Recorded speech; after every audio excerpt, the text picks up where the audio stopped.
কিবাকারা হাত পা বেঁধে খালের পানিতে ফেলে দেয় ইসমাইল হোসেন নামে এই মাদ্রাসার ছাত্রকে। পথচারীরা পাশের খাল থেকে কান্নার শব্দ শুনতে পান। পরে মৃতপ্রায় শিশুটিকে উদ্ধার করে হাসপাতালে ভর্তি করেন তারা।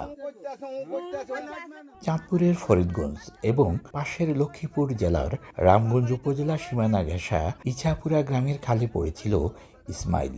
মঙ্গলবার সন্ধ্যায় পথচারীরা তাকে দেখতে পেয়ে তাৎক্ষণিকভাবে উদ্ধার করে ফরিদগঞ্জ উপজেলা স্বাস্থ্য কমপ্লেক্সে নিয়ে যান। সেখানে কয়েক ঘন্টার চেষ্টায় ইসমাইল হোসেন সুস্থ হয়। স্বজনরা জানান, মঙ্গলবার বিকেলে বাড়ি থেকে মাদ্রাসার উদ্দেশ্যে বের হয় ইসমাইল। তারপরেই ঘটে এমন ঘটনা।